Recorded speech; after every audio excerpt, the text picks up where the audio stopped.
لله نحمده ونستعينه ونستغفره ونؤمن به ونتوكل عليه ونعوذ بالله من شرور أنفسنا ومن سيئات أعمالنا من يهده الله فلا مضل له ومن يضلله فلا هادي له ونشهد أن لا إله إلا الله وحده لا شريك له ونشهد أن سيدنا ومولانا محمدا عبده ورسوله صلى الله تعالى على خير خلقه محمد وعلى آله وأصحابه ومن تبعهم بإحسان إلى يوم القيامة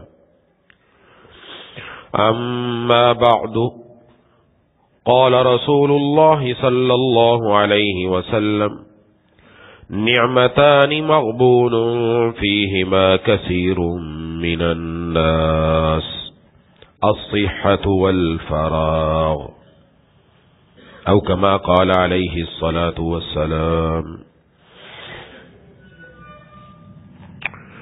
میرے دوستوں اور ساتھیوں،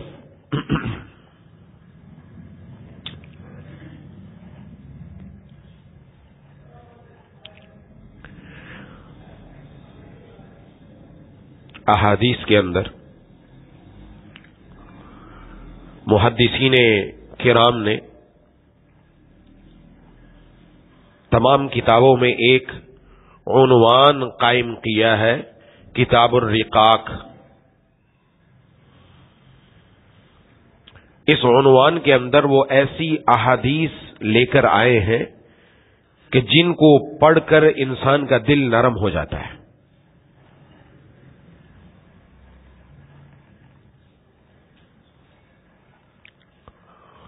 اس میں محبوب کبریا خاتم الانبیاء سرکار دو عالم صلی اللہ علیہ وسلم کی زبان نبوت سے نکلے ہوئے عجیب عجیب فرامین ہیں.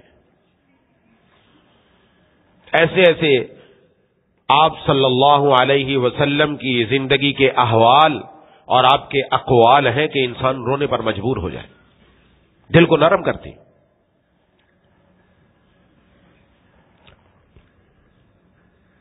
ایک حدیث میں جناب نبی کریم صلی اللہ علیہ وسلم نے ارشاد فرمایا، دو نعمتیں اللہ تبارک و تعالی نے ہر انسان کو عطا فرمائی ہیں.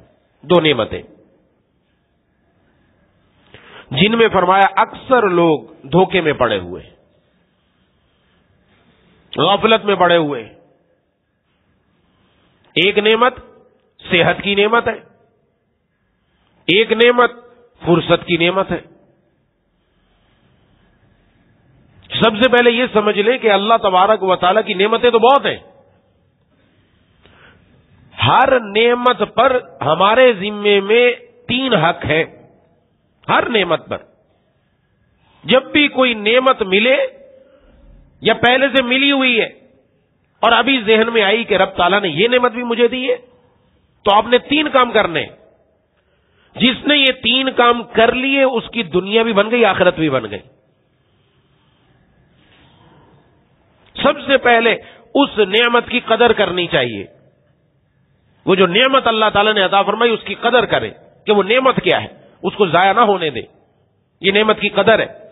اب بہت ساری نعمتیں، ہر نعمت کو اگر بیان کیا جائے وقت کم ہے. آنکھ کی نعمت ہے، زبان کی نعمت ہے. اب ان چیزوں کو ہمیں خود ہی سوچنا ہے کہ یہ نعمت کی قدر کیسے ہوتی ہے. جس کے پاس یہ نعمت نہ ہو نا، اس کو دیکھیں تو قدر ہوتی ہے. جس کے پاس آنکھ کی نعمت نہیں ہے، بینائی کی نعمت نہیں ہے، بولنے کی نعمت نہیں ہے، سننے کی نعمت نہیں ہے، ہاتھ کی نعمت نہیں ہے، پاؤں کی نعمت نہیں ہے، مال کی نعمت نہیں ہے، گھر کی نعمت نہیں ہے، کھانے پینے کی نہیں ہے، لباس پہننے کی نہیں ہے، تو ہمیں پتہ چلے گا میرے پاس کیا ہے، میں کتنا بڑا امیر انسان ہوں. محبوب کبریا خاتم الانبیاء سرکار دو عالم صلی اللہ علیہ وسلم کا ایک ارشاد مبارک عجیب ہے. ارشاد فرمایا، یہ آج کل ہم روتے رہتے ہیں نا، میرے پاس کچھ نہیں. آپ نے عجیب ارشاد فرمایا ہے. ارشاد فرمایا کہ جو آدمی تم سے میں سے صبح کرے، صبح صبح اس نے آنکھ کھولی اور فرمایا تو وہ امن کی حالت میں ہے، کوئی خوف نہیں ہے، ایک بات۔ نمبر 2، اس کے جسم میں کسی قسم کی کوئی تکلیف نہیں ہے، الحمدللہ جسم میں کوئی تکلیف نہیں ہے، جسم بھی ٹھیک ٹھاک ہے، اور اس کے پاس آج کے دن کا کھانا اور خرچہ موجود ہے۔ فرمایا اس کے لیے تو تمام دنیا جمع کر کے اس کو دے دی گئی ہے۔ سبحان اللہ، کیا بات ہے، ہماری تو نظر ہی نہیں جاتی اس طرف۔ شکوہ ہی شکوہ، ہر وقت شکوہ ہی شکرا، اور ہم میں سے ہر آدمی الحمدللہ یہ صبح جب اٹھتا ہے اللہ اس کو یہ نعمت وافر مقدار میں عطا فرماتے ہیں۔ اللہ ماشاء اللہ کبھی کبھی کوئی تکلیف آ گئی، کبھی جسم میں کوئی پریشانی آ گئی، ہاں کبھی کوئی اور مسئلہ ہو گیا تو الگ بات۔ تو آپ فرما رہے ہیں یہ 3 نعمتیں جس کے پاس ہیں صبح اٹھ کر تو ساری دنیا اس کے لیے جمع کر کے دے دی گئی۔ اتنا بڑا امیر انسان ہے وہ، تو کیا کچھ اس کے پاس آ گیا۔ تو بہرحال پہلی نعمت کا پہلا حق اس کی قدر کی جائے، دوسرا شکر ادا کیا جائے۔ شکر زبان سے بھی ہوتا ہے، دل سے بھی ہوتا ہے۔ الحمدللہ، اللہم لک الحمد ولک الشکر، کوئی بھی لفظ آ جائے شکر ادا کرنے کا، شکر ادا کرے، جب بھی یاد آ جائے شکر ہے، ویسے بولتے ہیں یا اللہ آپ کا شکر ہے، یا اللہ آپ کا شکر ہے، شکر کرنے کی عادت ہو۔ اور نمبر 3، اس نعمت کا صحیح استعمال کیا جائے، وہ نعمت وہاں استعمال کہے جہاں اللہ نے حکم دیا استعمال کرنے کا، جہاں اللہ تبارک و تعالیٰ کی طرف سے اجازت ہے۔ یہ 3 باتیں، ہر نعمت، چاہے وہ جسم کی نعمت ہو، چاہے وہ مال کی نعمت ہو، چاہے وہ گھر کی نعمت ہو، کسی بھی چیز کی نعمت ہمارے پاس الحمدللہ موجود ہے، ہم اس نعمت میں کی قدر کریں، اللہ کا شکر ادا کریں، اس نعمت کو صحیح استعمال کریں، بس انشاءاللہ جنت ہماری پکی ہے۔ یہ یاد رکھیں، یہ کوئی معمولی بات نہیں ہے، آج اس طرف نظر ہی نہیں، رونا دھونا، صبح شام رونا دھونا، اسی پر رو دھو رہے ہیں بس۔ اللہ نے کیا کیا نعمتیں دی پہلے اس کا شکر تو ادا کر لو۔ اگر ہم ایک ایک نعمت گن کر شکر ادا کرنا چاہیں تو نہیں کر سکتے، نہیں کر سکتے۔ کیوں نہیں کر سکتے؟ اس لیے کہ یہ ایک سانس کے بعد جو دوسرا سانس آ رہا ہے یہ بھی نعمت ہے۔ کہاں سے شکر ادا کرو گے؟ اس کا شکر ادا کرو گے اور دوسری نعمت کا شکر ادا کرنے لگو گے، ایک اور سانس آ گیا، ایک اور سانس آ گیا، ایک اور سانس آ گیا، کہاں سے شکر ادا کریں گے؟ ہو ہی نہیں سکتا، سارا دن لگ جائے گا۔ لیکن کم از کم کچھ وقت ایسا تو ہو کہ زبان سے شکر کے کلمے تو نکلے۔ الحمدللہ، کوئی بھی پوچھے، ہماری عادت ہو جانی چاہیے، جو پوچھے کیا حال ہے، الحمدللہ بہت اچھا ہے، کیسے مالی حالت، الحمدللہ بہت اچھے ہیں، گھر الحمدللہ بہت اچھا ہے، الحمدللہ بہت اچھا ہے، واقعتاً اچھا ہے، بہت ہے، اس لیے کہ ہم اس کے لائق ہی نہیں تھے جو ملا ہوا ہے۔ جب یہ کر کے دیکھیں گے نا زندگی میں، دیکھیں کیسے سکون ملتا ہے، ایک زندگی کے اندر اطمینان کی کیفیت آتی ہے، زندگی کے اندر ایک چین آ جاتا ہے۔ کل ہی ایک ساتھی آیا، ابھی جوان ہے، کوئی اتنی لمبی چوڑی عمر نہیں ہے، کہا کہ میں نے ایک بات سنی تھی، آج تک میں اس پر عمل کر رہا ہوں، اور وہ میں نے یہ سنا تھا کہ ہم کہتے ہیں کہ میں نے یہ کیا، میں نے یہ کیا، میں نے یہ کیا، کہ میں نے سنا کہ میں نے یہ نہیں کیا، اللہ تعالیٰ نے کروایا، اللہ تعالیٰ نے دیا، اللہ کے فضل سے ملا، کہ الحمدللہ جب سے اس طرف نظر گئی ہے، میں کسی بھی حالت میں ہوں، چاہے مال زیادہ ہو یا نہ ہو، میرے دل میں ایک سکون عجیب اللہ تعالیٰ نے عطا فرما رکھا ہے۔ یہ چیز کہ میں نے نہیں کیا، یہ وجہ یہی ہوتی، شکر اس لیے نہیں ادا کرتے، میں نے کیا، میں نے کیا ویسے کیا، میرے پاس تھا ہی کیا، کون سی چیز ہے جو میری ہے؟ خود انسان سوچے چیز کون سی جو میری ہے؟ کوئی ہاتھ میرا ہے، آنکھ میری ہے، زبان میری ہے، دماغ میرا ہے؟ نہیں، کچھ بھی میرا نہیں ہے، سب اللہ کا دیا ہوا ہے، اور سب اللہ کا دیا ہوا امانت ہے، امانت ہے ہمارے پاس رکھا ہوا ہے، یہ امانت جب چاہے گا وہ اپنی امانت واپس لے لے گا، یہ امانت ہے۔ زندگی کا ایک ایک لمحہ بھی میرے اور آپ کے پاس امانت ہے۔ جناب نبی کریم صلی اللہ علیہ وسلم اس طرف توجہ دلا رہے ہیں۔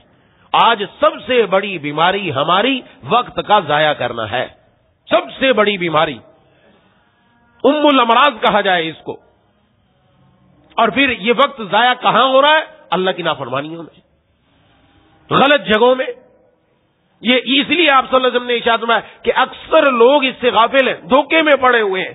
اگر ہمارے پاس صحت بھی ہے، میرے پاس فرصت بھی ہے، اس فرصت کے لمحات کو میں قیمتی بنا سکتا ہوں، لیکن میں اس فرصت کے لمحات کی قیمت نہیں پہچان رہا، میں اس کو ضائع کر رہا ہوں، ہے نا۔ جیسے سرمایہ ہوتا ہے، انسان کے پاس پیسہ ہے، جوان آدمی کو دیا، پڑھ وڑھ کر آ گیا، کہا جی تو اپنا کاروبار شروع کر لے، یہ لے میں نے تجھے 10 لاکھ روپے دی، یہ 10 لاکھ سرمایہ ہے، وہ کیا کرتا ہے اس سرمایے سے جا کر وہ دکان کھولتا ہے، اس کے ذریعے وہ کوئی کاروبار کرتا ہے، پھر اس کے ذریعے وہ نفع کماتا ہے. کہا جی میں نے سرمایہ لگایا، اس میں سے نفع آنا لگا. سرمایہ اس نے نفع بخش کام میں لگایا تو نفع آنا شروع ہو گیا. اور اگر خدا نہ خواستہ اس نے کسی ایسی جگہ میں لگایا جہاں پہلے والا سرمایہ بھی گیا تو کیا کہتے ہیں؟ سرمایہ ڈوب گیا، سرمایہ ضائع ہو گیا. یہ اللہ نے مجھے اور آپ کو زندگی کا ایک ایک لمحہ، یہ صحت یہ اللہ نے سرمایہ دیا ہے، یہ فرصت کے اوقات یہ اللہ نے سرمایہ دیا ہے. اس سرمایہ کو ہم ایسے نفع بخش کاروبار میں لگائیں کہ دنیا میں بھی نفع ملے، قبر میں بھی ملے اور آخرت میں بھی ملے. اس کو ضائع نہ کریں، اس سرمایہ کو ڈبوئے نہیں. اگر ہم نے اس صحت کو، اس فرصت کے اوقات کو، اس زندگی کے لمحات کو ہم نے کہیں غلط جگہ لگا دیا تو ہم نے سرمایہ ڈبو دیا. ہم سے بڑا خسارے میں کیوں نہیں؟ کوئی نہیں. اسی لیے تو قرآن کریم میں اللہ تعالیٰ نے یہ ارشاد فرمایا، ہم پڑھتے بھی ہیں، سنتے بھی ہیں، اس طرف ذہن رکھنا چاہیے. جب بھی یہ آیت کان میں پڑھے فوراً متوجہ ہو جانا چاہیے. والعصر ان الانسان لفی خسر، قسم ہے زمانے کی، ساری انسانیت خسارے میں ہے، ساری انسانیت نقصان میں ہے، ساری انسانیت گھاٹے میں ہے. کیوں گھاٹا ہے؟ کیوں نقصان ہے؟ یہ نقصان ہے میں نے اپنا سرمایہ ڈبو دیا. میں اس سرمایہ کو کارآمد بنا کر اس سے نفع بخش کاروبار ایسا کر سکتا تھا، ایسی تجارت کر سکتا تھا جس میں گھاٹا نہیں. اللہ نے قرآن میں بار بار فرمایا ہم سے ایسی تجارت کرو جس میں گھاٹا نہیں ہے. وہ تجارت کرنے کے لیے مال دینا ضروری نہیں، کچھ کام بتائے ہیں. ابھی موقع نہیں کہ سب باتیں بیان کی جائے. تجارت کرے اللہ کے ساتھ. یہ سرمایہ میں ایسی تجارت میں لگا دوں جو نفع بخش ہو، جس سے مجھے نفع ہی نفع ملے، جس سے میری دنیا بھی بن جائے، میری قبر بھی بن جائے، میری آخرت بھی بن جائے. لیکن اب وہ سرمایہ ڈبویا جا رہا ہے کہاں پر؟ اللہ کی نافرمانیوں میں. وہ ہم سرمایہ ڈبو رہے. سب سے زیادہ سرمایہ ضائع کہاں ہو رہا ہے؟ ہماری صحت، ہماری فرصت. جب صحت نہیں ہوتی نا، بیماری ہوتی ہے تو پھر انسان کو کچھ اور نہیں یاد آتا ہے. صحت ہوتی ہے، صحت مندی ہے، فرصت بھی ہے. اب کیا ہے؟ سب سے زیادہ ضائع ہمارا وقت موبائل میں ہوتا ہے. آج کل کا سب سے ضائع کرنے والی چیز یہ ہے، یا دوستی یاری میں سب سے زیادہ وقت اس میں لگتا ہے. اگر وہی کارآمد بنا دیتے، ایک ایک لمحہ بلکہ ایک سیکنڈ ایسا ہے جو انسان کو جہنم سے اٹھا کر جنت میں داخل کروا دے. ایک آدمی کافر ہے، 100 سال کا کافر ہے، مرنے سے چند سیکنڈ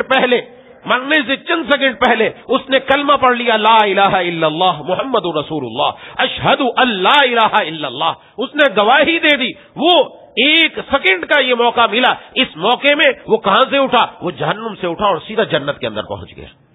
اب اگر اسی کے بعد مر گیا، یہ سیدھا جنت ہی ہے پکا. اس لیے اسلام لانے کے ذریعے اللہ نے اس کے پچھلے سارے گناہ معاف فرما دیے. یہ سب ہو گیا. اور آج ہم اپنے آپ کو کوستے ہیں، بعض لوگ کہتے ہیں مر ہی جاتا تو اچھا تھا، نعوذ باللہ. یہ جناب نبی کریم صلی اللہ علیہ وسلم نے منع فرمایا، ہماری شریعت میں منع ہے. آپ صلی اللہ علیہ وسلم نے ارشاد فرمایا. تو پوچھا گیا سب سے بہترین انسان کون ہے؟ سب سے بہترین انسان وہ ہے جس کی عمر لمبی ہو اور اس کے اعمال بھی اچھے ہوں. یہ سب سے انسان اچھی عمر والا ہے. عمر لمبی ہوگی جتنے اعمال ہمارے پاس زیادہ آئیں گے. زیادہ سرمایہ ہے، زیادہ ہم نے جگہوں پر لگایا، زیادہ نفع ہوا، کل قیامت والے دن ملنے والا ہے. اور جناب نبی کریم صلی اللہ علیہ وسلم نے ارشاد فرمایا، احادیث کے اندر منع فرمایا کہ بعض اوقات کسی صحابی نے کسی جگہ پر آپ کے سامنے کوئی تمنا کر لی کہ کاش مر جاتا. ایک جگہ آتا ہے کہ جناب نبی کریم صلی اللہ علیہ وسلم تشریف لائے، فرمایا آپ نے ہمیں نصیحت کی اور ایسی نصیحت کی کہ ہم رونے لگے. حضرت سعد بن ابی وقاص رضی اللہ تعالیٰ عنہ رونے لگے اور اتنا روئے کہ کہنے لگے یا لیتنی متو، کاش کہ میں مر جاتا، کاش کہ میں مر جاتا. رسول اللہ صلی اللہ علیہ وسلم نے فرمایا اے سعد تم موت کی تمنا کرتے ہو؟ ایک بار نہیں 3 بار فرمایا اے سعد تم موت کی تمنا کرتے ہو، اے سعد تم موت کی تمنا کرتے ہو. پھر فرمایا اگر تم جنت کے لیے پیدا کیے گئے تو تمہاری عمر کا لمبا ہونا، تمہارے اعمال کا اچھا ہونا تمہارے لیے بہتر ہے. تو عمر اگر اللہ تعالیٰ عطا فرما رہے، الحمدللہ عمر لمبی ہو رہی ہے تو اس کے ساتھ ساتھ اعمال بھی اچھے کرتا چلا جائے. موقع مل رہا ہے اور موقع مل رہا ہے جس کی وجہ سے بندہ اور آگے جائے گا. جناب نبی کریم صلی اللہ علیہ وسلم کے سامنے 3 صحابہ کرام رضوان اللہ مجمعین آئے تھے. آپ کے پاس 3 حضرات تھے جو آپس میں رہنے لگے ایک ساتھ. آپ نے ان کی اخوت قائم کر دی. ان میں سے ایک ساتھی وہ میدان جہاد میں گئے، جا کر شہید ہو گئے. شہادت بہت اونچا رتبہ، اللہ تبارک و تعالیٰ نصیب فرما دے. اسلام کے لیے جان کا لگ جانا، رب کے لیے جان کا چلا جانا، اس سے بڑی نعمت اور کیا ہوگی. کہ اللہ قبول فرما لے، اور یہ ہر کسی کی نہیں ہوتی، قبول فرما لے تو کام بن جاتا ہے کہ انسان ہمیشہ کوشش کرے میرے آنسو مولا کے لیے نکلے اور میری جان بھی مولا کے لیے نکلے، میری جان اس پر قربان ہو جائے، دنیا پر نہیں رب پر فدا ہو جائے۔ بہت بڑی سعادت کی بات ہے کہ جناب نبی کریم صلی اللہ علیہ وسلم نے اس کے لیے تمنا کی ہے، تمنا کی، کئی مرتبہ تمنا کی، کاش میں اللہ کے راستے میں قتال کروں، شہید ہو جاؤں، ہاں پھر زندہ کیے جاؤں، پھر شہید ہو جاؤں، پھر زندہ کیے جاؤں، پھر شہید ہو جاؤں، پھر زندہ کیے جاؤں، پھر شہید ہو جاؤں۔ کون تمنا کر رہا ہے؟ محبوب کبریا خاتم الانبیاء سرکار دو عالم صلی اللہ علیہ وسلم۔ کتنی بڑی چیز ہے، بہت بڑی سعادت کی بات ہے۔ فرمایا کچھ عرصے کے بعد دوسرے صحابی وہ ان کا انتقال ہو گیا، کچھ عرصے کے بعد، ایک ہفتے کے بعد تیسرے ساتھی کا انتقال ہو گیا، بستر پر انتقال ہوا ان کا۔ تو فرمایا کہ میں نے خواب دیکھا، اور خواب میں نے تینوں کو جنت میں دیکھا، تینوں کو جنت میں دیکھا، لیکن میں نے ترتیب عجیب دیکھی، جو سب سے آخر میں گھر میں بستر پر انتقال کر گیا وہ سب سے آگے تھا جنت میں، اور جو دوسرے نمبر پر وہ بھی میدان جہاد میں شہید ہوا وہ پیچھے تھا اس سے، اور جو سب سے پہلے شہید ہوا وہ سب سے پیچھے تھا۔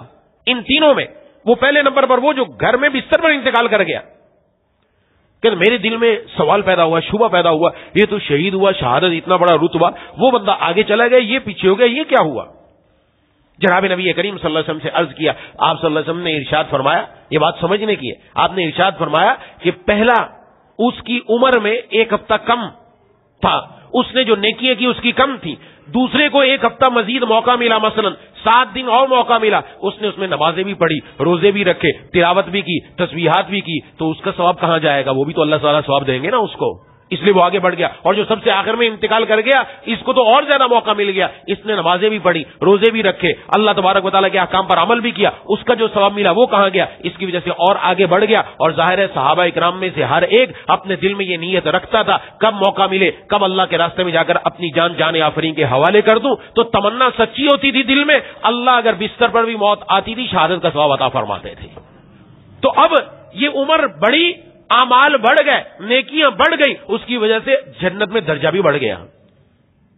ہم غور کریں، ہم اپنی زندگی میں، ہمارے پاس زندگی کی یہ نعمت الحمدللہ ہے، صحت بھی ہے الحمدللہ، اللہ کا بڑا فضل ہے، فرصت بھی ہے، ان لمحات کو قیمتی بنائیں، ان لمحات کو اللہ کی فرما برداری میں استعمال کریں، نہ کہ ان لمحات کو ضائع کر دیا جائے۔ زیادہ اب جو بھی فارغ ہوتا ہے نا تو کوئی کام نہیں، موبائل نکالے گا اور موبائل میں بیٹھ جائے گا۔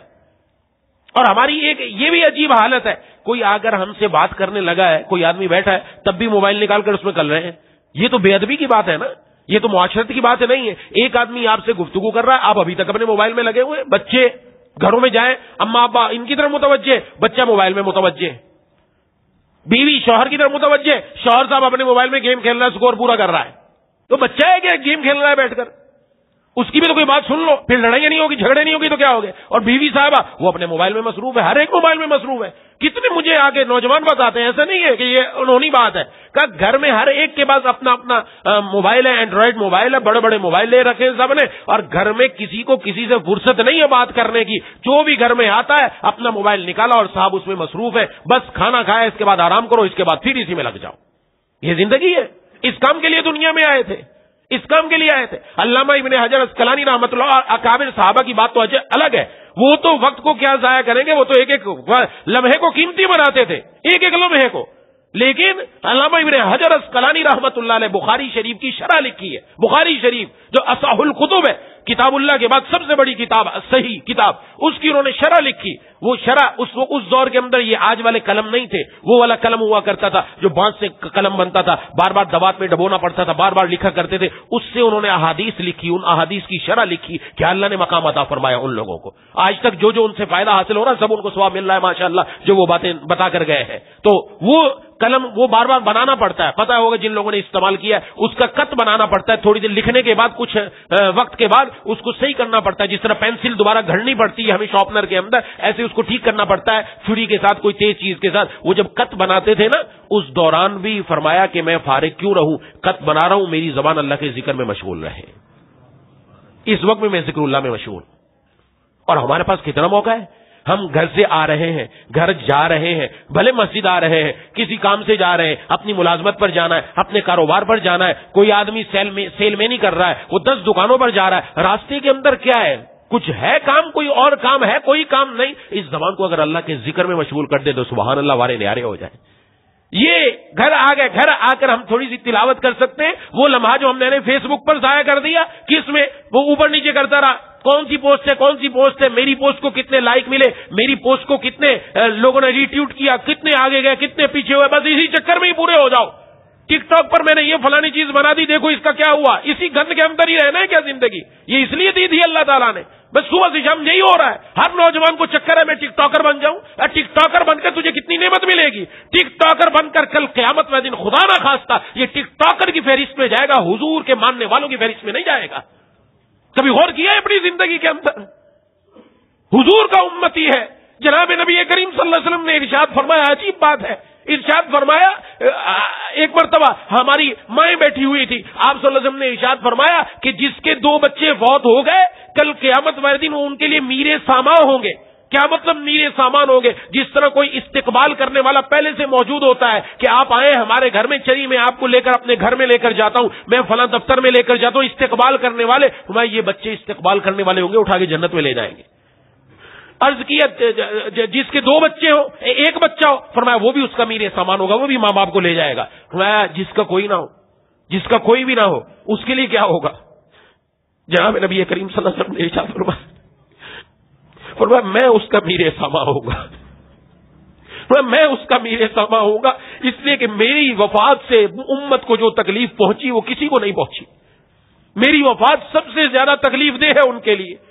بچے کی بھی وہ تکلیف نہیں جو حضور کی تکلیف بندے کو ہوتی ہے. میں میرے سامان ہوں گا، میں ان کا انتظار کرتا ہوں. حضور تو یہ فرما رہے ہیں. پڑھ کر تو دیکھیں ہی نا حدیث کو، پتہ چلے. ہمیں تو وقت ملے تو ہم پڑھیں نا. فیس بک اور یوٹیوب سے جان چھوٹے تو چلے نا. ہم برباد کر دیا ہم نے اپنی زندگیوں کو. کیا بڑا کیا چھوٹا، کیا بچیاں کیا گھر کی عورتیں، ہر ایک کو ہم نے ایک کام پر یہ لگا رکھا ہے. جو جس طرف چل رہا ہے چل رہا ہے. محبوب کبریا صلی اللہ علیہ وسلم کیا ہمارے لیے پیار فرما رہے ہیں، اللہ ہم سے کیا پیار فرما رہے ہیں، اور ہماری حالت کیا ہے کہ ہم اپنے اس وقت کو گندی چیزوں میں اندر لگا کر برباد کرتے چلے جا رہے ہیں. خدا کے لیے سوچے تو صحیح، ہم نے اپنا وقت کہاں لکھا، کہاں برباد کر دی. ارے یہ وقت قیمتی بن جاتا. اس وقت کو جس وقت کے اندر یہ کام کیا، ماں باپ کی خدمت نہیں ہو سکتی تھی. ماں باپ ترس رہے کہ میرا بیٹا آ کر تھوڑی سی خدمت کر دے. ابا کے پاؤں دبائے، ماں کے پاؤں دبائے جا کر. کبھی ابا کے سر پر تیل لگا دیتے، ماں کے سر پر تیل لگا دیتے کہ ابا آج آپ کی خدمت کر دوں، سر پر تیل لگا دوں. آپ کو کوئی تکلیف ہو رہی ہے، میں تکلیف آپ کی دور کر دوں. پوچھ لے ابا آپ کو کسی چیز کی ضرورت تو نہیں ہے، سردی ہو رہی ہے موزوں کی ضرورت ہو، آپ کو سویٹر کی ضرورت ہو، کوئی پوچھا نہیں. ہم اپنی زندگی میں، مگر ہمیں موبائل سے فرصت ملے تو پوچھے نا. ہم اپنی خود غرضیوں سے باہر آئے تو پوچھے. ماں باپ کے ساتھ بچوں کا ایسا تعلق ہو گیا، دوسروں کو تو چھوڑے. گھر کے اندر یہ کیفیت بنی پڑی ہے.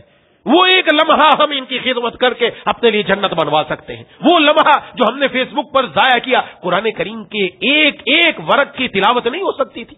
ایک رکوع کی تلاوت نہیں کر سکتے تھے اس وقت میں. ایک رکوع کی ہم تلاوت کر لیتے. اس وقت کے اندر ہم ذکر اللہ نہیں کر سکتے تھے. قرآن چلو نہیں آ رہا زیادہ تو ہم سبحان اللہ کی تسبیح پڑھ لیتے، لا الہ الا اللہ کی تسبیح پڑھ لیتے، کچھ اور پڑھ لیتے. پڑھ سکتے تھے کہ ہمارے لیے جنت کے اندر باغ لگ جاتے. لیکن وہ وقت ہم نے کس کے نظر کر دیا؟ یہ در حقیقت ہم سرمایہ ڈبونے والے ہیں. یہ ہم سرمایہ ڈبونے والے، اس لیے جناب نبی کریم صلی اللہ علیہ وسلم نے اس طرف توجہ کروائی. ایک حدیث میں ارشاد فرمایا 5 چیزوں کو 5 چیزوں سے پہلے غنیمت سمجھو. یہ کیوں فرمایا جا رہا ہے؟ یہ میرے اور آپ کے لیے کیوں فرمایا جا رہا ہے؟ میرے اور آپ کے لیے، ہم سمجھ جائیں یہ 5 چیزیں معمولی نہیں ہیں. فرمایا اپنی جوانی کو اپنے بڑھاپے سے پہلے غنیمت سمجھو. جوانی میں انسان کیا کر لیتا ہے یہ سب کو معلوم ہے. جوانی میں انسان کیا کچھ پار کر لیتا ہے. آج تو ہمیں سست کیا جا رہا ہے، ہمارے ہاتھ پاؤں کو مفلوج کیا جا رہا ہے. کیا آن لائن کاروبار کرو، بیٹھے رہو، بس بیٹھے رہو، کوئی کام کرنے کی ضرورت نہیں. اور ہمارا نوجوان بھی چاہتا ہے بھئی مہینے میں میرے پاس لاکھوں آئے. اسی چکر کے اندر بڑا ہوا ہے، ایک مہینے میں میرے پاس لاکھوں کے ڈھیر لگ جائیں. کیا کرے گا لاکھ؟ یہ قبر میں کام آئیں گے جا کر؟ ان کا کرنا کیا ہے؟ کوئی کام آنے والے نہیں. بس اسی چکر میں پڑے ہوئے، بیکار پڑے، گھر میں پڑے، صبح شام ہو رہی ہے، رات کو ساری جاگ رہے اور دن بھر سو رہے ہیں. بس یہ ہو رہا ہے. یہ جوانی کو غنیمت سمجھو. یہ جوانی میں انسان اپنے اوپر بہت کچھ کر سکتا ہے. اپنی نیند کم کر سکتا ہے، اپنی خوراک کم کر سکتا ہے. یہ اگر کسی چیز کے اوپر لگ جائے تو اس کام کو پورا کر گزرتا ہے. کیسے ایسے نوجوان الحمدللہ دیکھے ایسے نوجوان جنہوں نے یہ کام کیا، اللہ کی فرما برداری میں آگے بڑھ گئے ماشاءاللہ. ہم بھی بڑھ سکتے. جوانی بڑھاپے سے پہلے. جب بڑھاپا آتا ہے بندہ اب کچھ کرنا بھی چاہے تو نہیں کر سکتا, آزاد جواب دے دیتے ہیں. بوڑھا ہو گیا, اب تیزی سے چل نہیں سکتا, اب وہ عبادات اس انداز میں نہیں کر سکتا. حضرت عبداللہ ابن مسعود رضی اللہ تعالیٰ عنہ ایک مرتبہ بیمار ہو گئے. حضرات صحابہ کرام آپ کی عیادت کے لیے آئے, جو ساتھی تھے. جب عیادت کے لیے آئے تو وہ رونے لگے. حضرت عبداللہ ابن مسعود رضی اللہ عنہ رونے لگے تو انہوں نے ان کو جو ہے وہ تنبیہ کی, آپ رو رہے ہیں, آپ صحابی رسول ہو کر آپ رو رہے ہیں, آپ نے کیوں رو رہے ہیں, آپ ڈر گئے کیا؟ عجیب بات ہے, ارشاد فرمایا ڈرا نہیں ہوں میں اس بیماری کی وجہ سے نہیں رو رہا, میں اس لیے رو رہا ہوں کہ یہ بیماری مجھے جوانی میں کیوں نہیں آئی. یہ بیماری جوانی میں کیوں نہیں آئی؟ اس لیے کہ حضور صلی اللہ علیہ وسلم کا ارشاد ہے کہ بندہ اگر بیمار ہو جائے, اللہ تبارک و تعالیٰ فرشتوں کو کہتے ہیں کہ یہ صحت مندی کی حالت میں جتنی نیکیاں کیا کرتا تھا بیماری کی وجہ سے نہیں کر پا رہا, بیماری میں بھی اس کو ساروں کا ثواب عطا فرما دو. کہا کہ میں جوانی میں بڑے بڑے کام کرتا تھا, جوانی میں میری عبادت بہت تھی, اب تو عمر زیادہ ہو گئی, اب وہ زیادہ کر نہیں پا رہا, اب ثواب مجھے کم مل رہا ہے, اس پر رو رہا ہوں کہ میرے پاس ثواب کم ہے. کیسے لوگ تھے وہ یہ سوچ رہے ہیں, اور ہمارے پاس ہم کا مال کم ہے, مال کم ہے, پیسہ کم ہے, کیا کریں گے اس کو؟ اسی چکر میں صبح شام زندگی یوں ہی تمام, بس اسی چکر میں ہو رہا ہے. تو جوانی کو بڑھاپے سے پہلے غنیمت سمجھو. یہ جوانی جب چلی جائے گی تو پھر واپس نہیں ملنے والی. اور دوسری بات ارشاد فرمائی, تندرستی کو بیماری سے پہلے.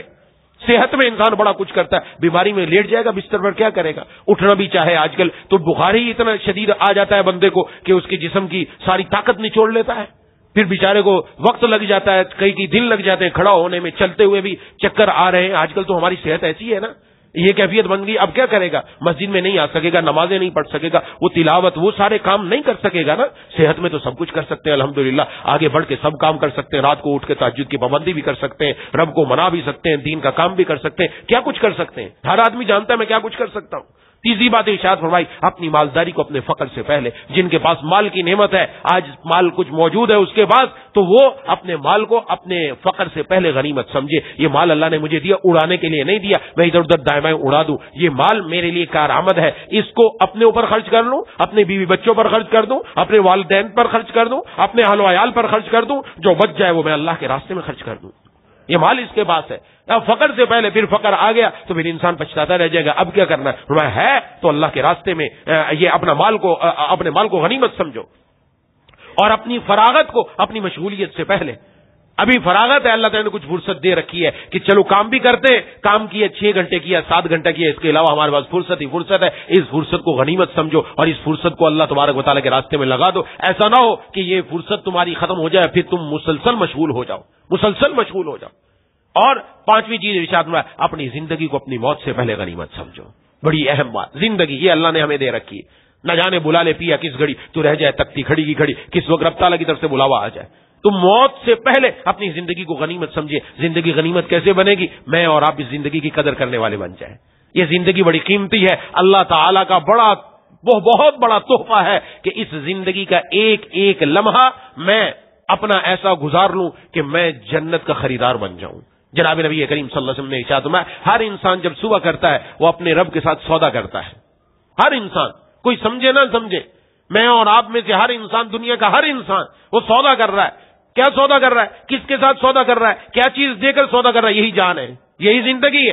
ہر انسان سودا کرتا ہے, یا تو وہ اپنی جان دے کر یعنی اپنا آپ کو اللہ کے حوالے کر کے, یا تو وہ اپنے آپ کو جہنم سے آزاد کروانے والا ہو جاتا ہے, یا پھر وہ اپنے آپ کو جہنم کے اندر ہلاک کرنے والوں میں ہو جاتا ہے. دو ہی چیزیں ہیں, یہ دو چیزیں انسان کے پاس ہیں, دو ہی راستے ہیں.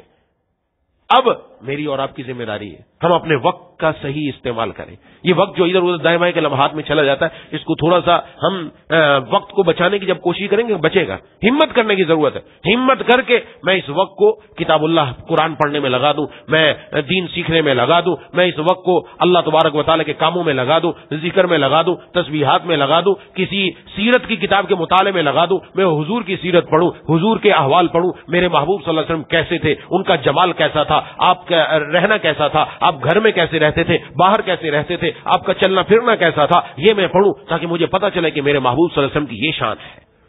یہ دلوں میں آئے گی، دوسروں کو بھی ہم بتائیں گے. اب ہے ہی نہیں، اب تو ہر جگہ کیا ہے، گانا باجا بس یہی سکھا رہے. اسکولوں کے اندر چلے جاؤ وہاں گانا باجا سکھایا جا رہا ہے، گھروں میں آ جاؤ وہاں گانا باجا سکھایا جا رہا ہے. بڑوں کے ذہنوں میں گانے باجے، وہ آگے نسل کے اندر گانا باجا ہی سکھا رہے ہیں. وہ جو مربی تھے، وہ جو معلم تھے، وہ جو تربیت کرنے والے تھے، آج وہی خراب ہو گئے تو آگے نسل کہاں جائے گی؟ جو نسل کو سنوارنے والے تھے، استاد کی کیا قیمت ہوا کرتی ہے، مربی کی کیا قیمت ہوا کرتی ہے، والدین کی کیا قیمت ہوا کرتی، معمولی نہیں ہے.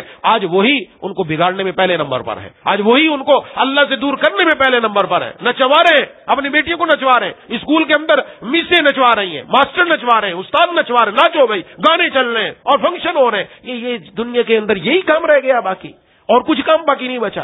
کبھی اسکول کے اندر یہ بھی ہوا کہ آج ہم ایک قرآن کریم کی تلاوت کریں گے، آج ہم سب بیٹھ کر. یہ بھی ہوا کبھی دل کے اندر آیا کہ میں بیٹھ کر قرآن کی تلاوت کروں، میں بیٹھ کر آج یہاں پر ذکر، آج درود شریف پڑھیں گے. بچوں کو سکھایا گھر کے اندر کہ آج جمعہ ہے، آج جمعے کے دن سارے بچے گھر میں بیٹھیں گے، آج انشاءاللہ ہم سب 300 مرتبہ درود شریف پڑھیں گے انشاءاللہ. میں اور آپ کوشش کریں، ابھی بھی جمعے کا دن باقی ہے، گھر میں جا کر بچوں کو بٹھائیں. بچے تو شوق سے پڑھیں گے انشاءاللہ، شوق سے. اس کے بعد پڑھیں گے 300 مرتبہ پڑھے گا، ایک چاکلیٹ ملے گی، کوئی مسئلہ نہیں، چاکلیٹ جاتی ہے جائے، لیکن 300 مرتبہ پڑھ کر ہم نے بچے کے دل میں حضور کی محبت کا بیج لگا دیا ہے. وہ اس کو لے کر جائے گا انشاءاللہ آگے تک. اپنے دلوں میں بیج لگ گیا، کام بن گیا ہے. تو صحیح محبت بڑھ جائے، اٹھ جائے، ایسی محبت پیدا ہو جائے کہ وہ مجبور کر دے رب کے حکموں کے سامنے جھکنے پر، حضور صلی اللہ علیہ وسلم کی سنتوں پر عمل کروانے پر. ایسی محبت پیدا ہو جائے. اس کے لیے اپنی طرف سے بھی تو کچھ محنت کرنا پڑے گی.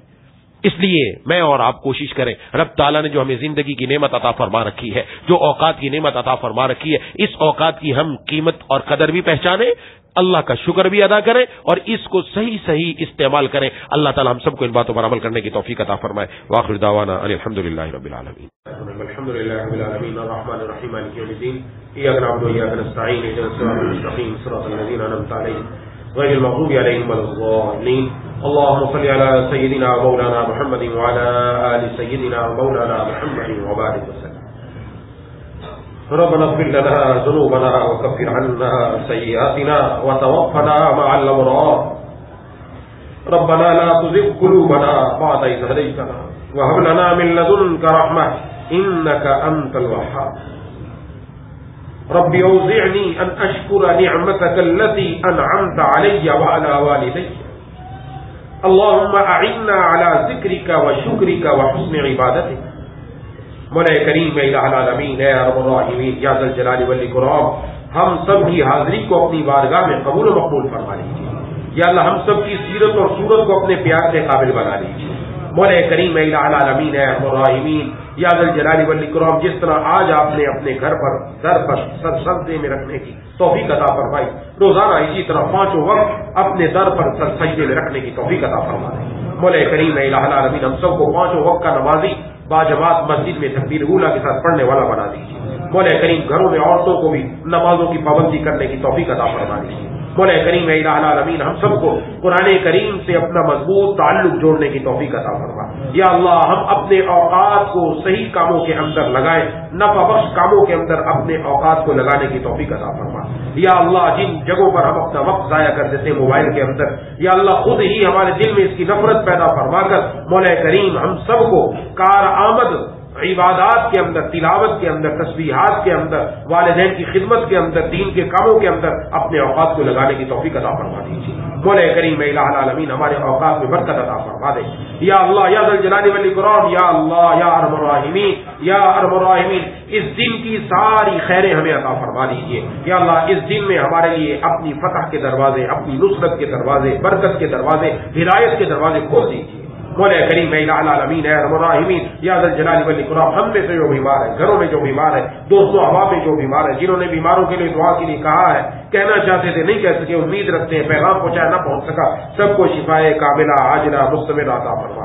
ایک ساتھی کی بھتیجی پیلیا ہو گیا ہے، وہ بیمار ہے، اور بھی بہت سارے افراد بیمار ہیں، اور بھائی عظیم ہیں وہ بھی بیمار ہیں، انہوں نے بھی دعا کے لیے کہا ہے. اور ایک ساتھی ہیں ان کے والد صاحب کی ٹانگ ایکسیڈنٹ ہوا، 3 جگہ سے ٹوٹ گئی ہے، کچھ مسائل ہیں، ابھی تک آپریشن نہیں ہو رہا، 10-12 دن ہو گئے، اور سب کے لیے دعا فرمائے. اللہ تبارک و تعالیٰ ان سب کو مکمل صحت عطا فرما دے.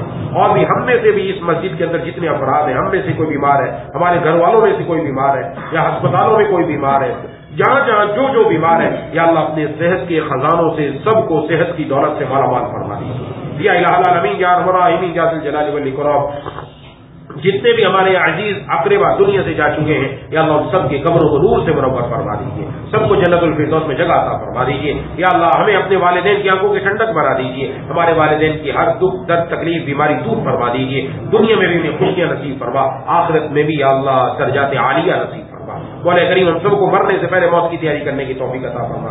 ایک ساتھی ہیں ان کے بھائی اغوا ہو گئے گھوٹکی کے قریب، وہاں ڈاکوؤں نے اغوا کر لیا، بڑی مقدار میں وہ رقم کا مطالبہ کر رہے ہیں، مولا کریم الہ العالمین ارحم الراحمین یا ذی الجلال والاکرام ان کو ان ڈاکوؤں کی قید سے رہائی نصیب فرما دیجیے، ڈاکوؤں کے دل میں نرمی پیدا فرما دیجیے۔ بہت سارے اور بھی واقعات ہو رہے ہیں یا اللہ ان مسلمانوں ہے مسلمان یا اللہ ان کے دلوں میں نرمی پیدا فرما دے یا اللہ ان کو دین پر چلا دے مولا کریم الہ العالمین، اور اگر ان میں ہدایت نہیں ہے مولا کریم آپ ہی خود ان سے بدلہ لے لیجیے مولا کریم الہ العالمین یا ذی الجلال والاکرام یا ارحم الراحمین۔ دنیا میں جہاں کہیں دین کا جس انداز میں کام ہو رہا ہے سب قبول فرما لیجیے، مجاہدین کی، تبلیغی جماعتوں کی، مدارس کی، مساجد کی، خانقاہوں کی، علماء کی، تمام مسلمانان عالم کی حفاظت فرما دے، دائیں بائیں اوپر نیچے سامنے پیچھے ہر طرف سے ہر مسلمان کی جان مال عزت آبرو اولاد کی بچوں کی بچیوں کی سب کی حفاظت فرما دیجیے مولا کریم الہ العالمین ارحم الراحمین۔ ہم سب کے گھروں میں دین کا ماحول پیدا فرما دیجیے یا اللہ، سب کے گھروں میں یا اللہ مسجدوں والا ماحول بنا دیجیے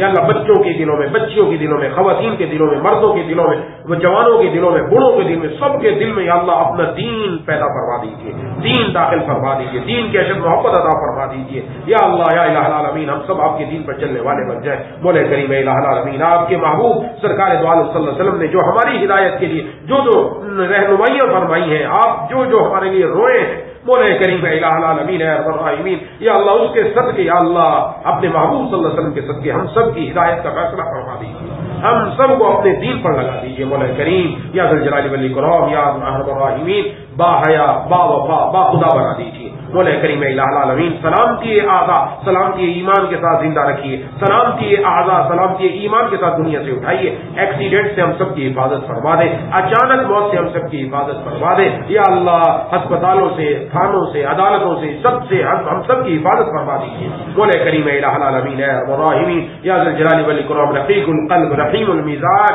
حلیم الطبع بنا دیجیے، قلب سلیم فام سلیم عقل سلیم عطا فرما دیجیے، عقل سلیم پر فضل عظیم عطا فرما دیجیے مولا کریم الہ العالمین۔ ہمارے دلوں میں کسی کے بارے میں بھی کینہ ہے، حسد ہے، بغض ہے یا اللہ سب نکال دیجیے، ہمارے دلوں کو ان کے بارے میں صاف فرما دے، جن کے دلوں میں ہمارے بارے میں غلط باتیں ان کے دلوں کو ہمارے بارے میں صاف فرما دے، آپس میں خوب شیر و شکر فرما دے، گھروں میں خوب آپس میں اتفاق اتحاد محبتوں کی فضا قائم فرما دیجیے مولا کریم۔ گھروں سے اختلافات اور جھگڑوں کو اٹھا دیجیے، گھروں میں قرآن کریم کی تلاوت لگوا دیجیے مولا کریم، گھروں کے اندر حضور کی سنتوں کے پودے لگوا دیجیے، حضور کی سنتوں پر عمل کرنے والے ہم سب بن جائیں مولا کریم الہ العالمین۔ جتنے بھی سیلاب زدگان بارش سے متاثر پورے پاکستان میں جہاں جہاں ہے یا اللہ، ان سب کی مالی مدد مالی کفالت غیب سے اللہ فرما دیجیے، ان کے لیے سب انتظام غیب سے کروا دیجیے، آپ ان پر خصوصی رحمت نازل فرما کر۔ اب بھی بہت سارے علاقوں میں زمینوں میں پانی کھڑا ہے مولا کریم، ان سب کی جتنی بھی آمدنی ان زمینوں پر ہے مولا کریم، جلد از جلد آپ یا اللہ زمین کو حکم دے کر اس پانی کو خشک فرما کر یا اللہ زمین اس پانی کو اپنے اندر لے کر یا اللہ وہ زمین ان سب کے لیے کارآمد بنا دیجیے مولا کریم الہ العالمین ارحم الراحمین۔ کسی کو بھی محروم نہ فرما یا اللہ، کسی کو بھی محروم نہ فرما، ہماری زندگیوں سے محرومی کا لفظ ہی نکال دیجیے اے اللہ۔ جتنے بھی حاضرین ہیں مجھ سمیت ہم سب کے دلوں میں جتنی جائز تمنا ہے ساری پوری فرما دیجیے اے الہ العالمین ارحم الراحمین۔ جو آپ کے محبوب صلی اللہ علیہ وسلم نے مانگا سب ہمیں عطا فرما دیجیے، جس جس سے پناہ مانگی ان سب سے ہم سب کو پناہ عطا فرما دیجیے۔ اللہم کل خیر لکل مسلم و مسلمہ، اللہم ارحم امت محمد صلی اللہ علیہ وسلم، ربنا تقبل منا انک انت السمیع العلیم وتب علینا انک انت التواب الرحیم۔ صلی اللہ تعالی علی خیر خلقہ محمد وعلی آلہ واصحابہ اجمعین برحمتک یا ارحم الراحمین، آمین یا رب العالمین۔